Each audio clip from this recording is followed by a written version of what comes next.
ассалому алайкум тамошобинони азиз, барномаи тилоти ахбор аз телевизиони Тоҷикистон мустақиман манзуратон мегардонем. Дар студия бо шумо Оисаи Абдуҷамил. 3 июн президенти ҷумҳурии Тоҷикистон, пешвои миллат муҳтарам Эмомалӣ Раҳмон ва раиси Маҷлиси миллии Маҷлиси олии ҷумҳурии Тоҷикистон, раиси шаҳри Душанбе муҳтарам Рустами Эмомалӣ дар хиёбони Ҳофизи Шерозӣ ноҳияи Синои пойтахт ба корҳои сохтмонӣ дар чойхонаи миллӣ шинос шуданд.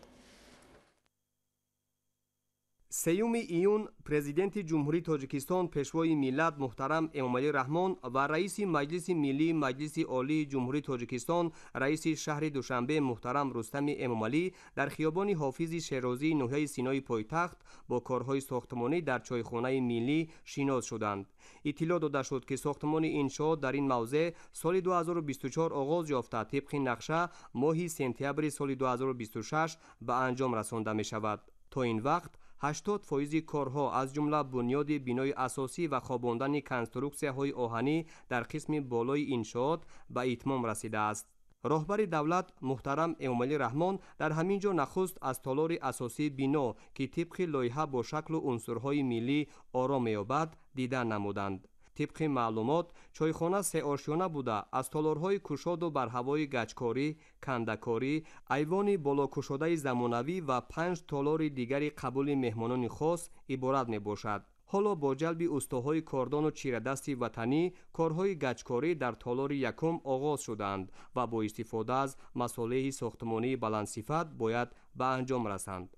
бунёди ҳамин иншоот якчанд паҳлӯ дорад. яке аз паҳлӯҳош ҷалб кардани сайёҳон, чунки ороишие ки дар ин ҷо мешавад, ин ба тариқу меъмории ниёгони мо дахл дорад. дуюм паҳлӯш барои мардуми мо. дар ин ҷо таомҳои миллӣ, таомҳои аврупоӣ, ҷопонӣ пешниҳод мешавад. дар дигар қисми иншоот наздик ба 300 коргар, ки аксари онҳоро сокинони маҳаллӣ ташкил медиҳанд, машғули корҳои гуногуни сохтмонӣ ҳастанд. пас аз мавриди истифода қарор додани иншоот дар чойхона, зиёда аз 150 сокини маҳаллӣ бо кор таъмин мегарданд. лоиҳаи чойхонаи миллии шаҳри Душанбе аз тарафи корхонаи воҳиди давлатӣ лоиҳакаши Кумитаи меъморӣ ва сохтмонӣ назди ҳукумати ҷумҳурии Тоҷикистон тарҳизӣ шудааст. дар ин лоиҳа дар вақти тарҳизӣ бо назардошти унсурҳои миллии тоҷикона, меъмории шарқиёна тарҳизӣ шудааст, ки дар оянда барои сайёҳони дохилии хориҷӣ хизмат мекунад. дар маҷмӯъ мувофиқи тарҳ, намои беруна, сақф ва девору толорҳои иншооти нави фарҳангиву хизматрасонӣ бо санъати баланди меъморӣ ва нақшу нигори миллӣ сохта шуда, оянда дар ин ҷо барои дар як шабонарӯз қабули 5000 мизоҷ шароити мувофиқ фароҳам оварда мешавад.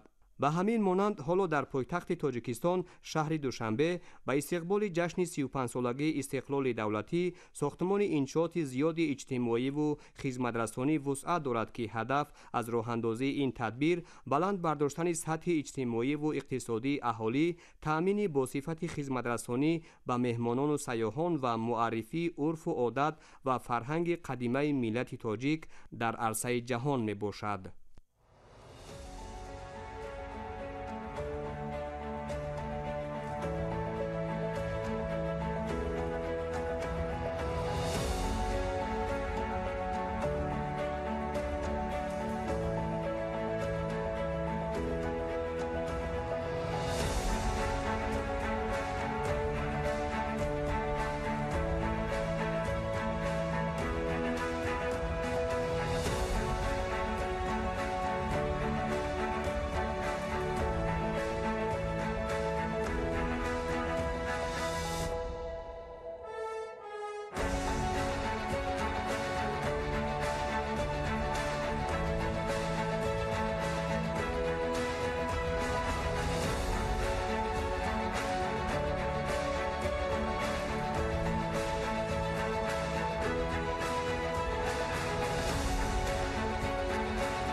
سیوم ایون پرزیدنت جمهوری تاجیکستان پیشوای ملت محترم امامعلی رحمان و رئیس مجلس ملی مجلس عالی جمهوری تاجیکستان رئیس شهر دوشنبه محترم رستم امامعلی با کارهای ساختمانی در ورزشگاه ملی تاجیکستان در شهر دوشنبه شناس شدند.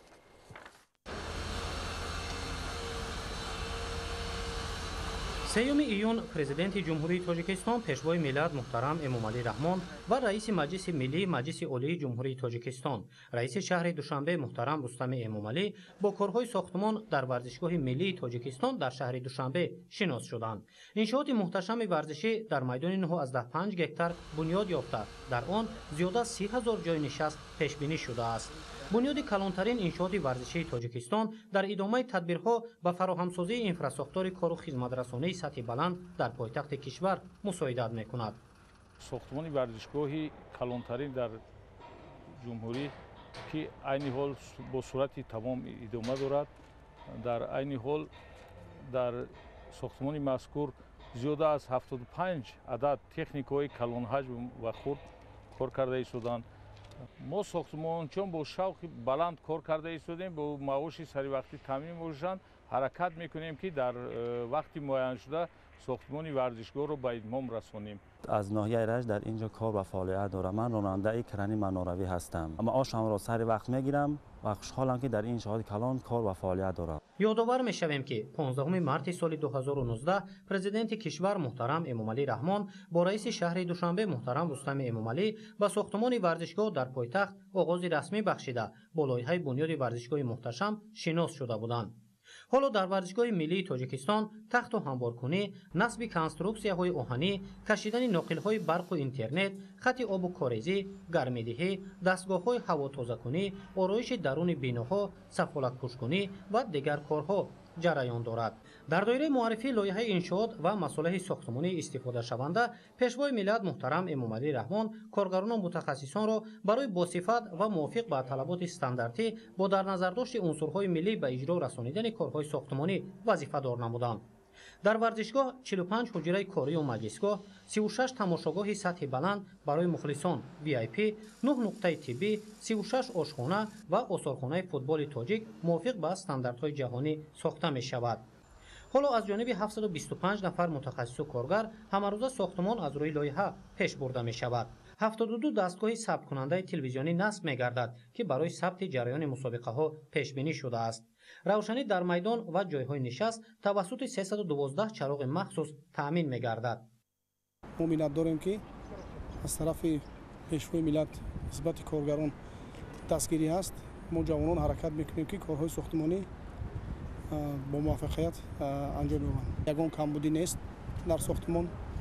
همه کارهای ساختمانی از روی نقشه پیشرفته ایستادند. تمام موادی که در داخل ساختمان میشه برای ساختمانچی‌ها از نظارت گذارنده میشود و بعد به استفاده بردن باز یک بار نظارت کرده میگذاریم. خصوصا هر یک شاف کفشرچگی وقتی کفشرچیان در بلندی که میکنن هر یک کدیمی نظارت کرده دیگر آزمایشگاه ها را ما دعوت کرده و یا دیده از ما خلاصه طلب کرده گرفته ایستادیم. ورزشگاه پرشکوه، ورزشگاه کلانترین به حساب میرود.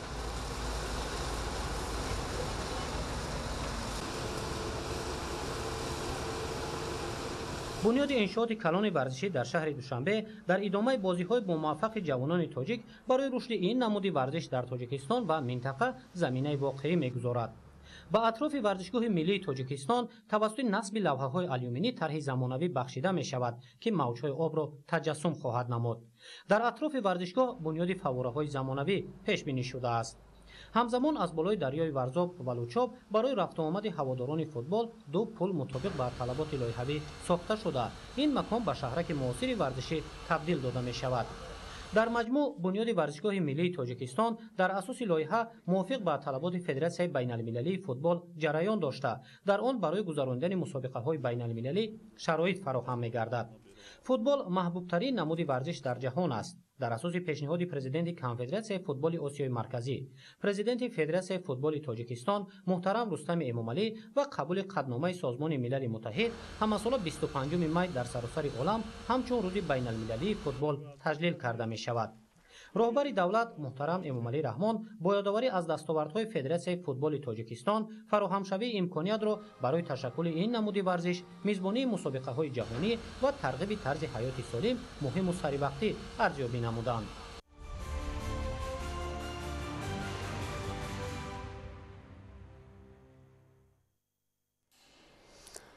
سیوم ایون پرزیدنت جمهوری تاجیکستان پیشوای ملت محترم امامعلی رحمان با رئیس مجلس ملی مجلس عالی جمهوری تاجیکستان رئیس شهر دوشنبه محترم رستم امامعلی از جریان مرحله دوم کارهای ساختمانی در راه ماشینگرد از دروازه غربی تا محله چارتوت دیدن نمودند.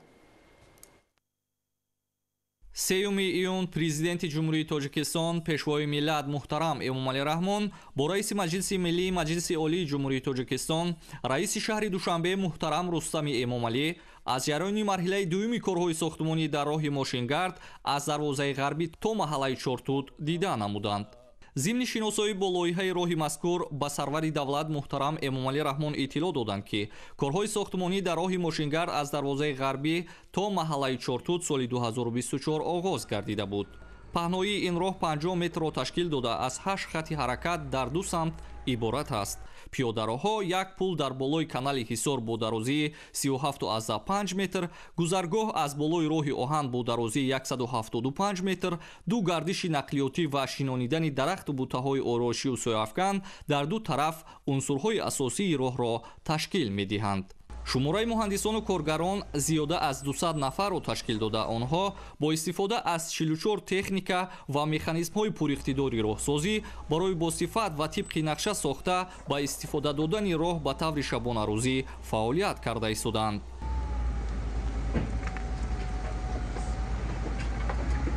мо ҳозир мана 2 смена кор каристадем, мо шабрӯз талош каристадем ки мин роҳ тезтар барвақтар тамом шуд, мушкили мардум осон шавад.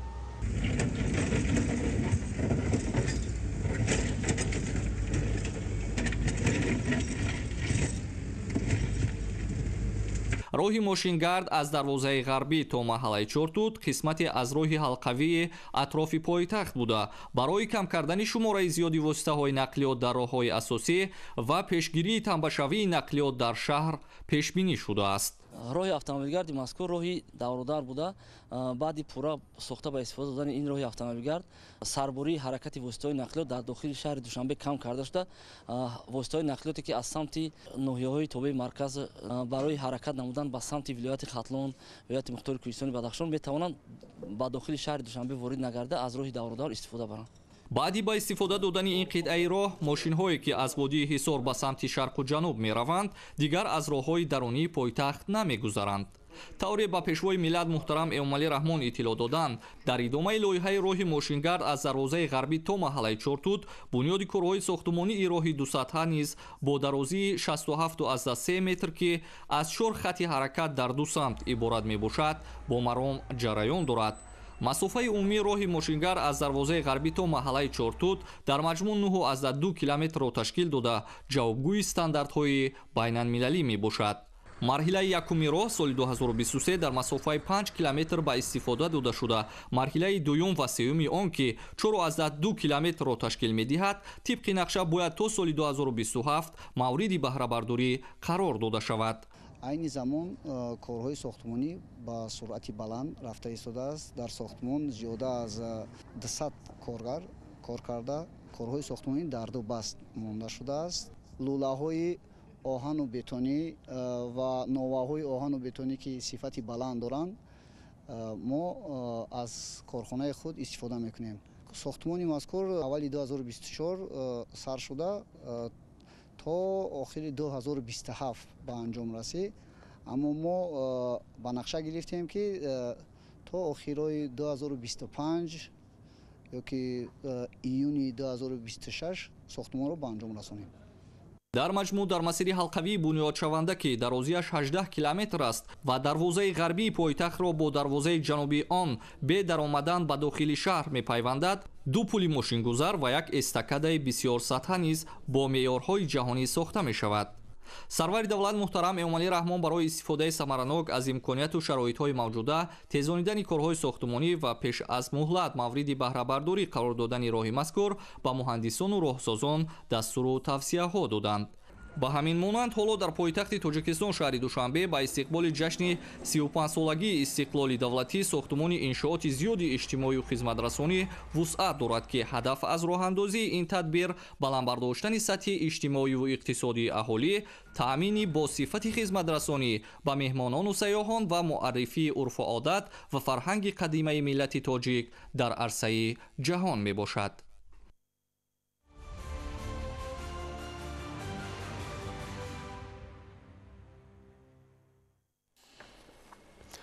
рӯзҳои фарҳанги ҷумҳурии Тоҷикистон дар Федератсияи Русия оғоз гардид ки то 6 июн идома меёбад. Баргузории рӯзҳои фарҳанг замина барои боз ҳам бештар шинос шудан бо фарҳангу санъати якдигар ва таҷриба гирифтан аз навгониҳо дар соҳаи фарҳанг мебошад. Иброҳим Назруллозода ва Хуршеди Саидаҳмад гузориш медиҳанд. шурӯъ аз 2 июн рӯзҳои фарҳанги ҷумҳурии Тоҷикистон дар Федератсияи Русия оғоз гардид ки то 6 июн идома меёбад. рӯзҳои фарҳанги ҷумҳурии Тоҷикистон дар Федератсияи Русия дар шаҳрҳои Москва ва Қазон доир мегардад. 2 июн дар маҷмӯаи осорхонавию намоишии Академияи рассомии Русия намоиш таҳти унвони Зебоии Тоҷикистон мерос барои оянда ифтитоҳ гардид ки то 5 июн идома меёбад. дар намоишгоҳ зиёда 30 асари рассомони маъруфи тоҷик ба маърази тамошо гузошта шудааст. боиси хурсандӣ аст ки имрӯз дар намоишгоҳи Академияи бадеӣ ба номи Цертели намоиши асарҳои рассомии рассомони Тоҷикистон баргузор гашта истодааст. дар намоиш зиёда аз 30 асари асарҳои рассомони тоҷик ба маърази тамошобинон гузошта шудааст. намоиши асарҳои рассомони тоҷик хеле хуш пазируфта шуд аз ҷониби ҳаводорони санъати тасвирӣ. меҳмонон хеле зиёд омаданд. дар театри Калон мо намоиш ҳунарҳои мардумиро ташкил намудем. мо кӯшиш намудем ки аз он ҳунарҳои мардуме ки хеле паҳн гаштаанд дар ҷумҳурӣ мавриди тамошо қарор диҳем. пеш аз ҳама мо ҷумҳурии мо ки кӯҳисор аст, мо кӯшиш кардем ки аз сангҳои ороишӣ, пеш аз ҳама мусаввараҳои санги, кӯзаҳо ва он маснуотҳои ҷавоҳирие ки занон истифода мебаранд дар ин намоиш гузорем. ҳамчунин дар бинои саҳнаи нави театри Калони Москва намоиши ҳунарҳои мардумии Тоҷикистон ва барномаи консертии гурӯҳҳои ҳунарии Тоҷикистон пешниҳоди иштирокчиён гардид. Потрясающий, которая представлена здесь в холле, национальных костюмов, картин. Очень красиво, очень рад здесь находиться. Посмотрел программу сегодняшнего мероприятия, она вызвала у меня восторг. Посмотрела я творчество таджикских мастеров, очень красиво. Я прекрасно знаю, что культура Таджикистана очень богатая, и есть чем хвалиться, есть что показать. Очень приятно находиться сегодня здесь, в стенах Большого театра, на этом мероприятии. Таджикистан мы знаем очень хорошо, и Таджикистан является союзным государством, одним из 6 государств, членов КБ. Поэтому часто бываем в Таджикистане, знакомы с культурой, с вашей, и очень радостно видеть сегодня произведения искусства, выполненные мастерами. Хотелось бы иметь и дома такие предметы, поэтому мы, когда бываем в Таджикистане, мы обязательно частичку Таджикистана привозим. Это есть в моем доме.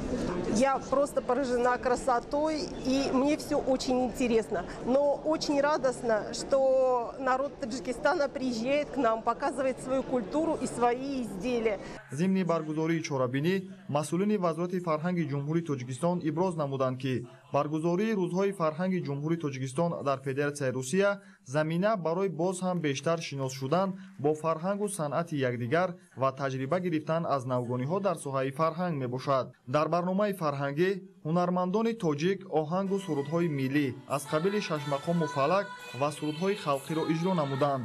инчунин рақсҳои тоҷикӣ бо либосҳои миллии тоҷикӣ муаррифӣ карда шуд. рӯзҳои фарҳанги ҷумҳурии Тоҷикистон дар Федератсияи Русия ба таҳкими дӯстӣ байни халқҳо мусоидат мекунад. дар замони муосир дипломатияи фарҳангӣ муҳимтарин воситаи амалисозии сиёсати хориҷии давлатҳо эътироф шудааст, ки асоси онро арзишҳои фарҳангии давлатҳо ташкил медиҳад. рӯзҳои фарҳанги тоҷикистон дар Федератсияи Русия бо баргузории консертҳои ҳунарӣ ва дигар чорабиниҳо дар театри давлатии академӣ ба номи Галиасгара Камала дар шаҳри Қазони Ҷумҳурии Татористон то рӯзи 4 июни соли ҷорӣ идома меёбад. Бояд гуфт, ки як намунаи олии ҳамкории фарҳангии Тоҷикистон ва Федератсияи Русия ин баргузории рӯзҳо ва чорабиниҳои дигари фарҳангӣ дар давлатҳои ҳамдигар мебошад. Иброҳим Назлозода, Хуршеди Саидаҳмад, Федератсияи Русия, Ахбор.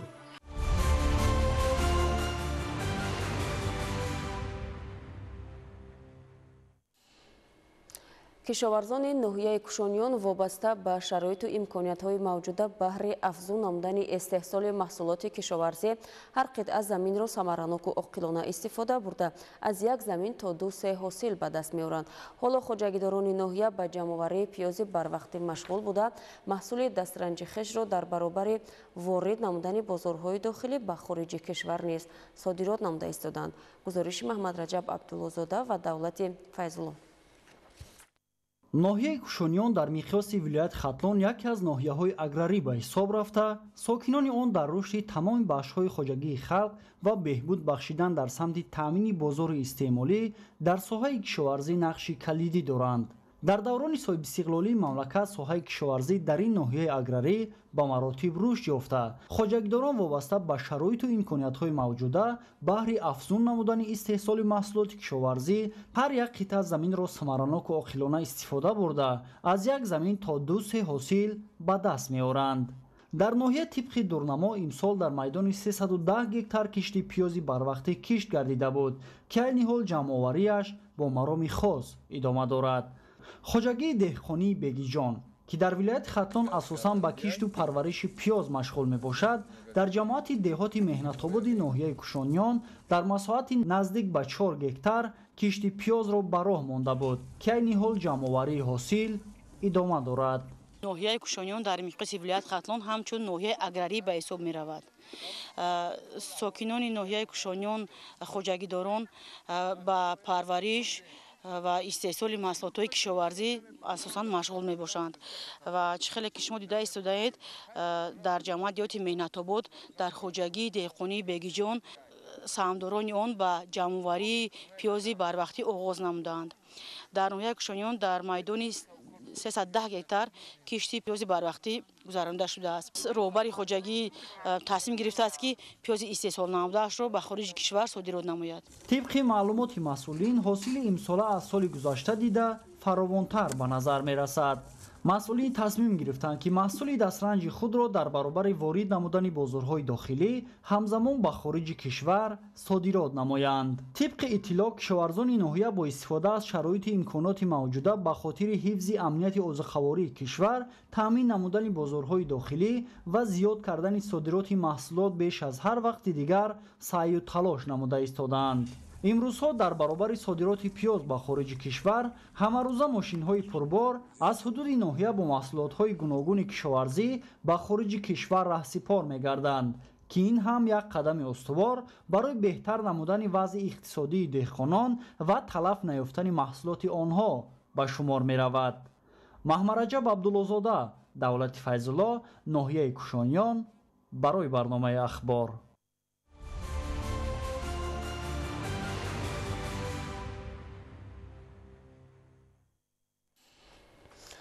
иқлими мусоиди диёр имкон фароҳам меорад, ки аз захираҳои бои табиӣ аз ҷумла обу замини файзбор бо истифода аз таҷрибаи пешрафта ва тухмиҳои хушсифату таъмини ғизои саривақтӣ ҳосили фаровон ба даст оварда талаботи бозори истеъмолӣ бо маҳсулоти истеҳсоли худӣ таъмин мегардад. идомаи мавзӯъ дар гузориши Гулчеҳраи Саттор. дар хоҷагиҳои зертобии агентии таъминоти амволи махсусӣ назди ҳукумати ҷумҳурии Тоҷикистон ҳар қитъа замин самараноку оқилона истифода мешавад. дар ин майдони ғалазор ки нави тухмии гандуми тирамоҳии аср кишт карда шудааст, حاصل فراوانی غله پخته رسیده است و روزهای نزدیک کشاورزان با تجربه می توانند با واسطه کمباین‌های غله درو و جمع‌آوری‌اش آغاز نمایند. در 50 هکتار زمین خوجگی یاری رسانی پالوسی اگنتی تامینات اموال مخصوصی نزد حکومت جمهوری نوعی گندم زودرسی عصر کشت کرده شده است که امروز نشونمای خیلی خوب دارد و عالمان حاصل انتظاری را 70 سنتنری پیش بینی می نمایند. خوجگیداران عزم دارند که بعد جمع‌آوری پوره غله‌دانگی ها در این زمین کشتی تکراری ماش را به راه مانند. ضرورت استحصال با صفت محصولات وطنی را درک نموده برای تامین قسم‌های نظامی مسئولین اگنتی از راه‌های با ثمر و همکاری‌های سودمند استفاده می‌برند تا اینکه از هر یک هکتار زمین حاصل فراوان به دست آورده ذخیره کافی گندم و دیگر مواد غذایی را به راه مانند. این حاصل رسیده که امروز ما و شما را مشاهده کردیم در کوتاه‌ترین روزها جمع‌آوری کرده می‌شود تا اینکه با جای گندم کشت زراعت‌های تکراری کشته شده و در مهلت‌های معین نموده به انجام رسانیده شود. نوع گندم عصر که در این میدان مذکور کشته شدگی است نوع تیزرس میباشد. این یکی از اصول‌های اساسی که ما میتوانیم که بعد جمع‌آوری نمودن گندم مذکور کشت زراعت تکراری را در مهلت‌های اپتیمالی معین شده گذرانیم که این باعث فراوان حاصلی کشت تکراری میگردد. شرایط طبیعی امکان می‌دهد که با استفاده تخمی‌های زودرس خوجگیداران از کشت اساسی و تکراری ثمره اقتصادی بلند به دست دارند. از تجربه ها برمی‌آید که محصولناکی کشت تیرماهی نسبت کشت بهاری زیادتر است و خوجگی‌های یاری رسانی این نهاد بعد گرفتن حاصل کشت تیرماهی می‌توانند کشت تکراری را به انجام رسانیده حاصل دلخواه گیرند. هدف اساسی این همکاری‌ها افزون نمودن تخمی زراعت‌های کشاورزی است که اساسی فراوان حاصلی همه گونه زراعت را تخمی تشکیل می‌دهد. برای رسیدن به نشاندادهای بلند استحصالی با مصلحت متخصصان و عالمان خوجگیداران تمام اگرتکنیکای پرورش غله‌دانگی را سریع وقت اجرا نمودند. مقصد اساسی از این عبارت است که در آینده گندم نوع عصر را جمع کرده و دیگر منطقه‌های خوجگی و رسون اگنتی تامینات اموال مخصوص تامین کند. با مقصدی در آینده گرفتن حاصل فراوان این نوع تخمی مسئولین اگنتی تامینات اموال مخصوصی نزد حکومت جمهوری حاصل پوره گندم را جمع‌آوری نموده با دیگر خوجگی‌های یاری رسان برای کشت تیرماهی ذخیره می‌نمایند. زیرا در وضع امروزه اقتصادی خوجگیداران به خوبی درک می‌کنند که برای قانع ساختن طلبات استعمالی و ذخیره 2 ساله محصولات باید از راه‌های معاصر کشت و پرورش هدفمندانه استفاده برند تا به نشاندادهای نظررس استحصالی نائل گردند.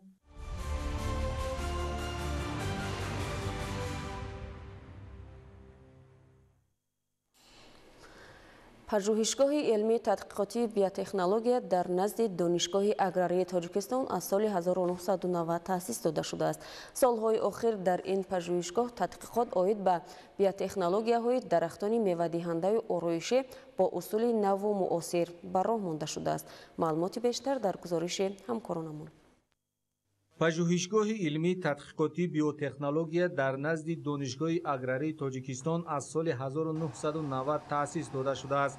پژوهشگاه علمی تحقیقاتی پیشبرنده در ساحه کشاورزی در جمهوری تاجیکستان بوده مرکز علمی عاید به جنبش و پهن نمودن تجربه‌های پیشقدم خارجی میباشد. پژوهشگاه در سالهای آخر تحقیقات عاید به بیوتکنولوژی درختان میوه‌دهنده و آرایشی و محیط اینویترو آغاز گردیده است. مقصد آن بیشتر استحصال نمودن نهال‌های خوش‌صفته که نسبت به حشرات‌های ضرررسان و کسلی درختان وابسته به تغییریابی اقلیم استوار میباشد و نیز دارای حاصلناکی و صفت بلند داشته باشد. طور پرزیدنت جمهوری تاجیکستان پیشوای ملت محترم امامعلی رحمان дар вохӯрӣ бо аҳли зиёд дар суханрониҳояш иброз намуданд, ки аксар мамлакатҳои Аврупо, махсусан Италия, дар шароити инвитро ниҳолҳои ороишӣ парвариш менамояд, ки бениҳоят сифати баланди ороишӣ дорад. аз ин лиҳоз мақсади асосии пажӯҳишгоҳ парвариши ниҳолҳои мевадиҳанда ва ороишии баландсифат мебошад. бо усули инвитро парвариши ниҳолҳо муҳим ва тақозои замон мебошад. соли ҷорӣ мо бо парвариши дарахтони ҳам мевадиҳанда ва ҳам ороишӣ борои биотехнологӣ шурӯъ намудем. айни ҳол натиҷаҳо бисёр қаноатманд аст, яъне ки мо навъҳои дарахтони гелос, зардолун, нок, он навъҳои дарахтоне ки мо дар шароити маҳаллӣ бисёр хуб аст аз минтақаҳои ҷумҳурӣ дастрас намудем. мисол аз ноҳияҳое ки дурдаст, навъҳое ки бисёр сермаҳсул ҳастанд дастрас намудем ва борои биотехнология онҳои зиёд намудем. ин ниҳолҳои ороишие ки бо усули инвитро парвариш меёбанд сифати хуби ороишӣ доранд. барои беҳтар кардани намудҳои дарахтони мевадиҳандаю ороишӣ ва истифодаи беҳтарини он дар истеҳсолот зарурияти бо роҳи биотехнологӣ зиёд намудани ниҳолҳо пеш омадааст. дар шароити инвитро парвариши дарахтони мевадиҳанда имконият медиҳад, ки талаботи аҳолӣ бо меваҳои хуштаму босифат хона гардонида шавад. дар пажӯҳишгоҳ мутахассисони баландихтисос ва ҳамаи дастгоҳҳои номгӯи асбобҳои техникию электронӣ ва шароит барои гузаронидани тадқиқот оид ба лоиҳаи пешниҳодшаванда мавҷуд аст. маврид ба зикр аст, ки тадқиқоти мазкур дар ин самт нахуст буда бори аввал маводҳо, намудҳои дарахту буттаҳои мевадиҳанда ва ороишӣ фароғат, яъне бештар бо теъдоди зиёд омӯхта мешавад. дар асоси он ба ҳар гурӯҳи растаниҳо муҳит ва таркиби ғизо интихоб карда шудааст. таҳқиқоти нахустин оид ба истеҳсоли баъзе намудҳои ниҳолҳои солими мевадиҳанда ва ороишӣ, ки дар шароити инвитро ва инвиво сабзонида шудааст.